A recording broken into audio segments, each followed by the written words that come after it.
What if I told you everything you learned about money in school was a lie? Yeah, buckle up, because we're about to rip apart one of the biggest financial myths of all time. The system doesn't want you to know the difference between an asset and a liability, because the moment you figure it out, you become unstoppable. Now here's the truth. Schools teach you how to get a job, pay your taxes, and maybe save a little, but they never teach you how the rich get richer. Why?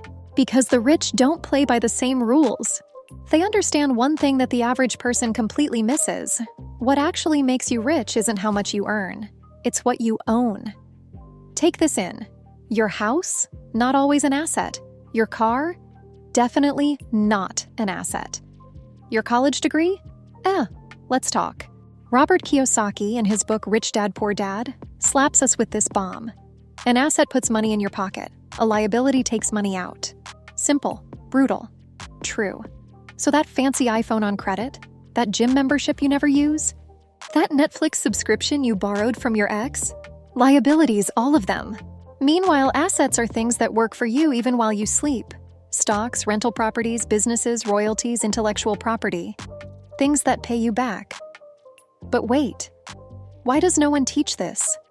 Why is the education system allergic to financial truth? Because control. If you don't understand money, you stay dependent, stressed, and stuck. And we're just getting started. Let's dive deeper because here's where it gets crazy. Most people think they're doing fine financially, but they're actually trapped in a liability loop. They earn money, spend it on things they think are assets, and then wonder why they're broke every month. It's like trying to fill a bucket with a hole in the bottom. The banks, they love this. Credit cards, car loans, student debt. They sell you the dream, then profit off your ignorance. Meanwhile, they use your money to buy real assets for themselves. You're the player in a game you don't even know you're playing. Let's break it down with a cold hard example. Say you buy a $40,000 car. It loses value the moment you drive it off the lot. That's not just a bad investment, it's financial quicksand. Now imagine you invested that $40,000 in a low-cost index fund that earns 8% annually. After 20 years, that's over $186,000. One makes you look rich, the other makes you actually rich. Still think your house is an asset? Not so fast. If you're living in it, paying property taxes, maintenance, insurance, and it's not putting money in your pocket, it's technically a liability.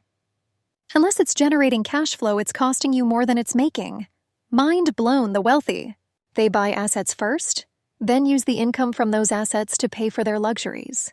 Meanwhile, most people do it backwards and stay broke forever.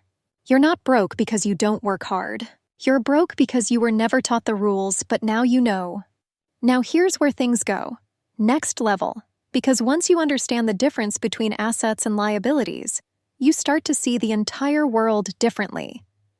It's like unlocking a cheat code in a video game. Except this time, the prize is financial freedom. Let's talk about the asset mindset. The rich don't think, can I afford this? They ask, how can I make this pay me? They don't buy that $2,500 MacBook just to look cool in a coffee shop. They buy it to start a business, build a brand, or edit content that makes them money. That's not spending. That's investing. And guess what? You don't need to be rich to start acting like the rich. You just need to change the way you think. Every dollar is a little employee. Are you sending your dollars out to work for you? Or are you firing them by spending on junk? You could invest in dividend-paying stocks and get paid every quarter. You could write an ebook once and earn royalties for years. You could even rent out a spare room or launch a digital product. The goal? Turn your income into income-generating machines. Still think this is unrealistic? Warren Buffett started investing at 11. Jay-Z built businesses from music royalties. Rihanna got richer from Fenty Beauty than her music. They all played the game, differently. And here's the punchline. The more assets you stack, the less you depend on your job. Your job becomes optional. Your time becomes yours. That's the ultimate power move.